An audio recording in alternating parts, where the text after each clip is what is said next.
Le sport avec Olivier. Bonsoir Olivier. Oui, bonsoir Julien. On commence par du foot avec Montpellier leader, surprise de la Ligue 1, qui joue en Bretagne ce week-end.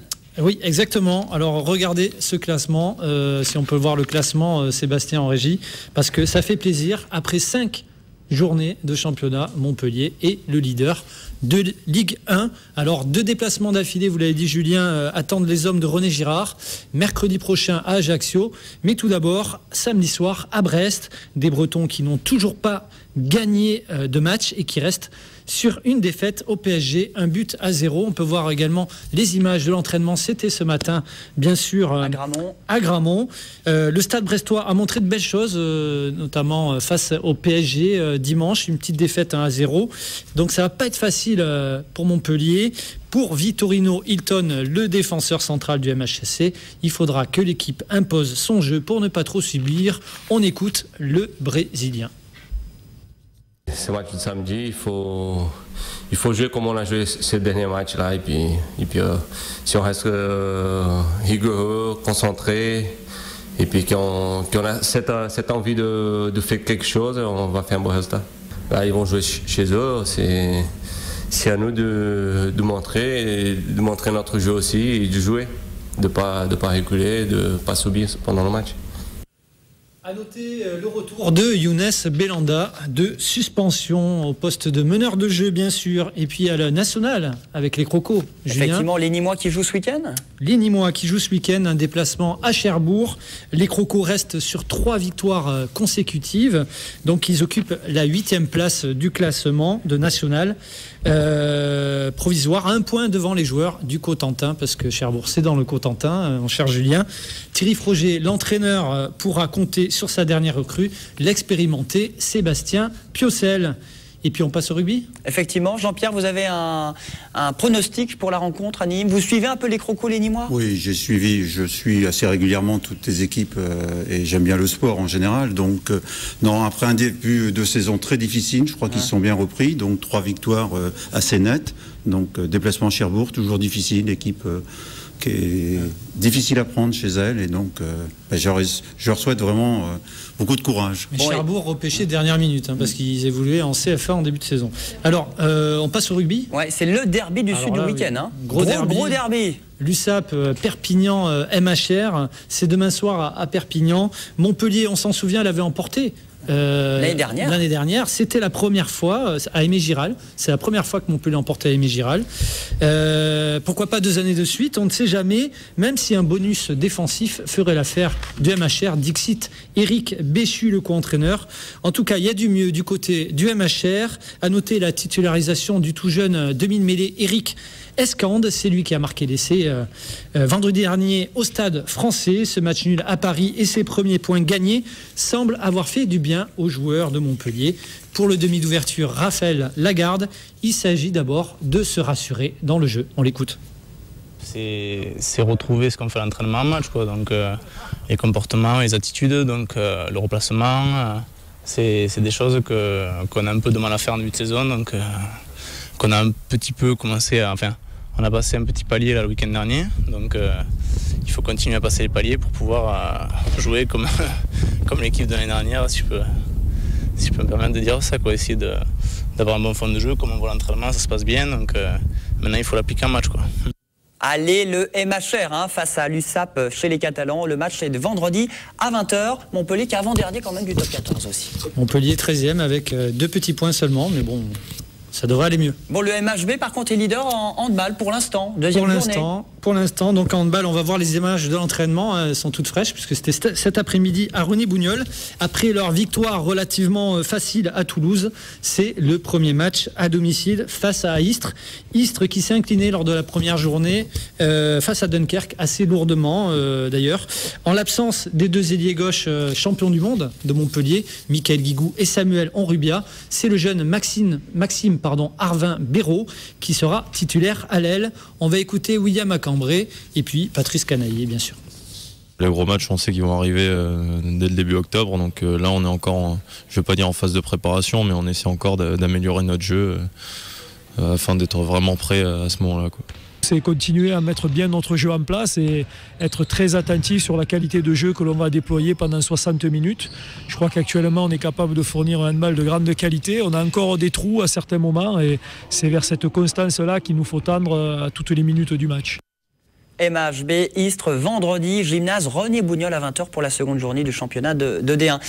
Olivier, les Nîmois également sont très attendus. Alors là, c'est le choc, gros match. C'est le choc de la deuxième journée de ce championnat. Il ne va pas me contredire, Jean-Pierre. Il a la pression, hein, Jean-Pierre. Hein non, ça va. Ça va Non, on commence à s'habituer à ce genre de match. C'est-à-dire à se prendre des raclés ou... Ah non, on a rarement pris de raclés. Même l'année dernière, on n'a pas été très bon, mais on n'a jamais vraiment pris de raclés. Alors là, c'est Chambéry qui se déplace au Parnasse. C'est demain soir à 20h30. Donc l'USAM qui n'a perdu son premier match que de 3 points. 3 buts, en fait. Donc face à Saint-Raphaël qui est allé s'imposer à Dunkerque. C'était hier soir. Donc voilà pour le handball. Mon cher Julien. Bon, et ça sent les derbys entre Nîmes et Montpellier également. Il y aura un derby au mois de décembre, Jean-Pierre. Il y a un derby au mois de décembre. J'ai pas encore la date exacte parce qu'il y a eu des changements avec les matchs de Coupe d'Europe. Mais c'est autour du 15 ou 16 décembre. Bon, et un retour au mois d'avril. Au mois d'avril au Parnasse. Où l'année dernière, on les avait bien accrochés. Donc on espère réussir cet exploit de battre le MHB au Parnasse. Bon, jusqu'à 3600 personnes, votre capacité 3006, au Mars, oui, 3008 même, bien rempli 3008, allez. Grosse ambiance en général? Oui, je crois que le public est bien revenu sur la deuxième partie du championnat et on attend, malgré la feria, parce que c'est pas évident, mais on a avancé le match justement au vendredi pour éviter un peu l'impact de la feria sur l'assistance et donc on attend quand même du monde demain soir pour nous encourager. Bon, c'est marrant qu'il faut bien s'organiser en fonction de la feria des vendanges qui est l'événement. Amy d'ailleurs, feria des vendanges, tu l'as déjà fait, toi tu mixes au Bellano, mais tu as déjà mixé à Nîmes? Ah oui, plusieurs fois, en effet c'est incontournable de toute façon dans le sud de la France. C'est une semaine de fête où tout le monde peut se retrouver, que ce soit sur le boulevard Victor Hugo ou à l'Impérator dont vous parliez, qui est une bodega qui est quand même très cotée et on aime se retrouver. Voilà, nous on sera là tout au long du week-end, on va travailler quand même un petit peu. Et puis tout de suite, voici le rappel des titres à la une de l'actualité avec la rédaction de TV Sud, c'est maintenant.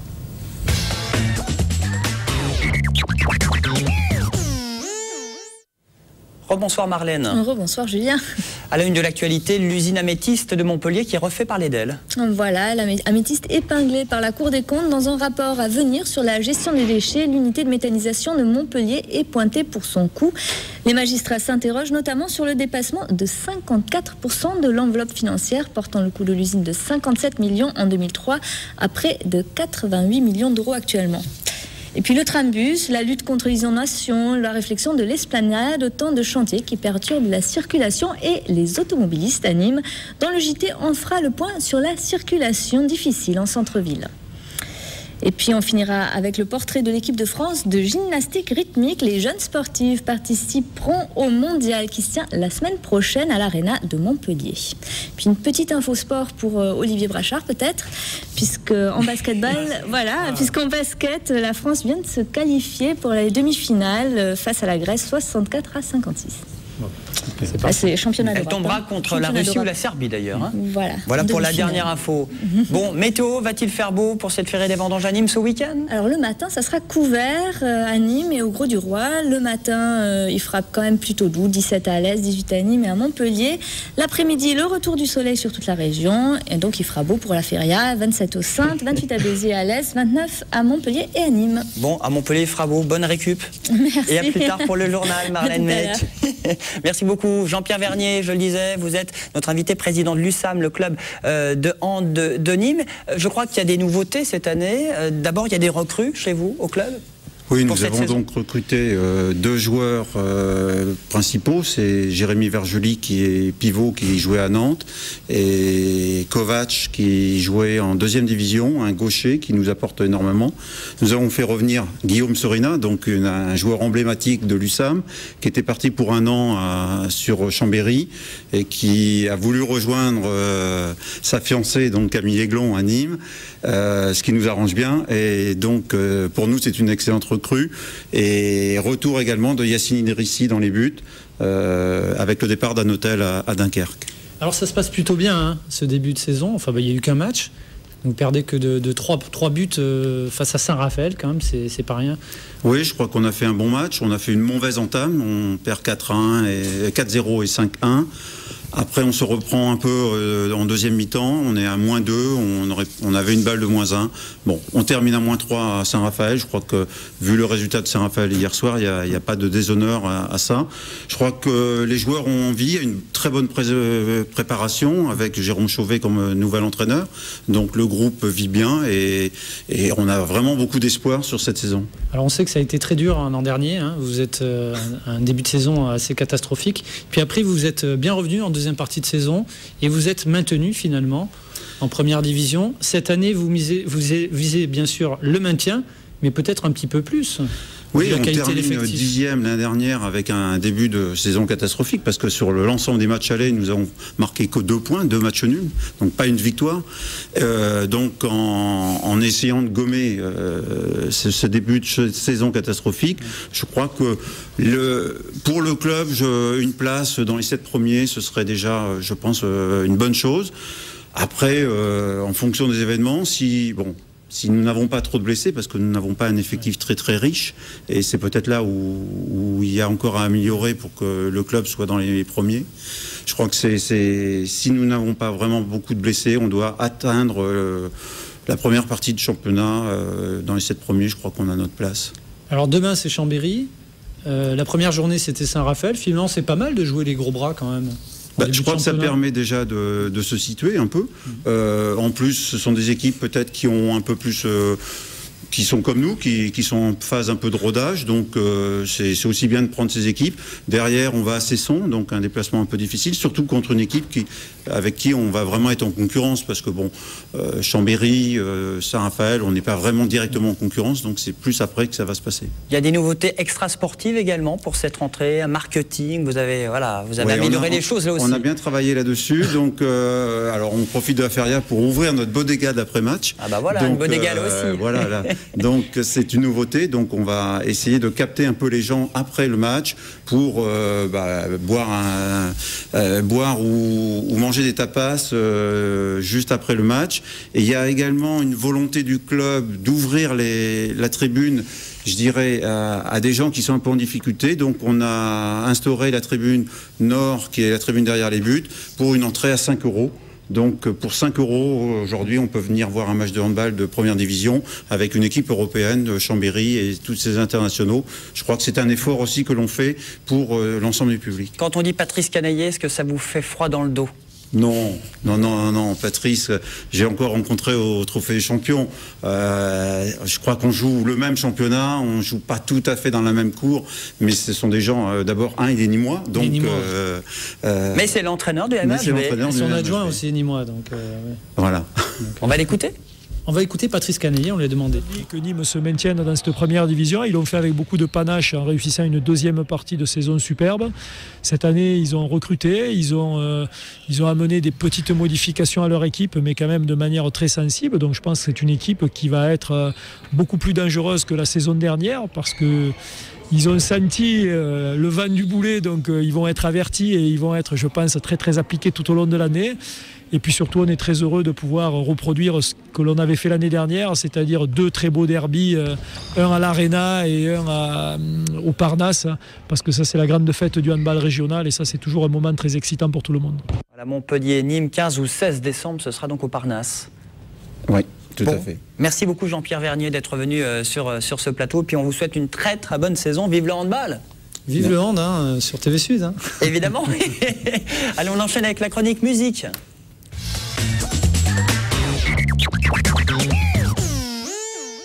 Bon, il y a de l'ambiance au Parnasse. Quelle musique on met en général? Un peu de tout. On alterne entre la musique, je dirais, de feria et la musique, je dirais, des années 80. Bon, là, c'est pas forcément feria, mais c'est un DJ, c'est l'artiste. C'est un DJ, un groupe et ensuite une grande star. On commence par Laurent Pepper, DJ Héroltais. Oui, tout à fait. Voilà. Ça balance, hein? Ah oui, donc c'est un DJ qui est producteur, qui est jeune. D'ailleurs, je lui souhaite un bon anniversaire, son anniversaire aujourd'hui. Donc il joue de l'électro, house, mais il s'adapte aussi. Donc il joue dans des grands clubs comme par exemple le Titan à Lyon. On le retrouve par exemple demain au Beach à Frontignan. Mais donc on entend son morceau Shimmy Shake, donc une reprise des 740 Boys qu'il a remis au goût du jour. Et surtout très important, il fait partie des DJ qui ont repris Lonely Lisa de Mylène Farmer. Il a été sélectionné. Donc il est DJ producteur en plus. Voilà, tout à fait. Bon, plutôt sympathique. On passe à un autre courant musical, hip-hop metal. Voilà, c'est un peu spécial. Donc c'est du hip-hop metal ska. Donc c'est Tarabas Inca. Donc ils se sont regroupés depuis 2005. Il y a eu quelques changements au sein du groupe. C'est Johnny Boy et Pepe Soft qui ont fait la base de ce groupe. On les retrouve surtout au festival Clapacier qui est par l'association Sans Frontières. Donc ils ont été hier, ils ont fait un tabac à l'Antirouille. Et on les retrouve le samedi 24 au Secret Place à Saint-Jean-de-Védas. D'accord. Voilà. Et on te retrouve ce week-end derrière les platines du Bellano. Oui, même ce soir déjà. Dès ce soir au Bellano, demain aussi. Pour ce samedi, moi je ne serai pas là, c'est Polo qui prend la suite. D'accord. Donc je coucou vous attends Polo. avec grand plaisir. Tout à fait, j'ai fait un grand coucou. Bon, merci beaucoup Amy. Merci, on peut l'applaudir. Merci. Pour sa chronique, à très bientôt. On marque une pause. Merci beaucoup Jean-Pierre d'être venu sur ce plateau. Olive, à la semaine prochaine, à lundi pour les résultats. Et nous, à tout de suite après la pub, on parlera de sécurité routière et on retrouvera Jean Kahn du côté de Port-Camargue. À tout de suite.